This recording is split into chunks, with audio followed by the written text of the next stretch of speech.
আজকে রান্না করব আমি ফুল চিংড়ি দিয়ে চচ্চড়ি। প্রথমে ফুল চিংড়িটা কড়ায় ফেলে ভালো করে ভেজে নিতে হবে। ভেজে নেওয়ার আগে একটু লবণ আর হলুদ দিয়ে দিয়ে ভালো করে কষিয়ে নিতে হবে।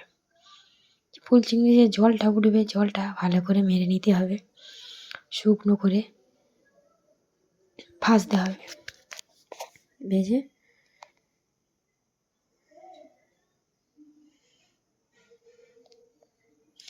নামিয়ে নেব। নিয়ে এদিকে পটল কেটে রেখেছিলাম ছোট ছোট করে, সেটা কড়াইতে তেল দিয়ে সেটা ভালো করে ভেজে নিতে হবে। একটু লবণ হলুদ দিয়ে কষিয়ে নিয়ে ভালো করে ভাজা হয়ে গেলে তারপর নামিয়ে নেব।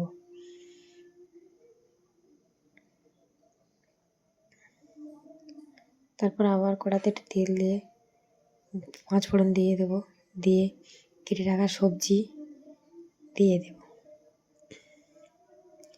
আমি কেটে রেখেছিলাম ওলকপি, পুঁই শাকের ফেটুলি, বেগুন আর আলু, সেগুলো দিয়ে দেব। দিয়ে ভালো করে কষিয়ে নেব। তারপর দিয়ে দেব লবণ আর হলুদ, লঙ্কার গুঁড়ো দিয়ে আবার ভালো করে কষিয়ে নেব। ভালো করে কষিয়ে নেবার পর আবার ঢাকা দিয়ে দেব। দিয়ে আবার কিছুক্ষণ পর ঢাকাটা খুলে নেড়ে ছেড়ে দেবো। নেড়ে ছেড়ে ভালো করে দেওয়ার পর পরিমাণ মতো জল দিয়ে দেবো, দিয়ে ঢাকা দিয়ে দেবো। পটলগুলো দিয়ে ঢাকা দিয়ে দেবো। কিছুক্ষণ পর ঢাকাটা খুলে আবার একটু নেড়ে ছেড়ে দেবো। দিয়ে আলুটা সিদ্ধ হয়েছে কি দেখে নেব। দেওয়ার পর ফুল চিংড়িটা ভেজে রেখেছিলাম সেটা তার উপরে ছড়িয়ে দেব। দিয়ে আবার একটু নেড়ে চেড়ে দেব।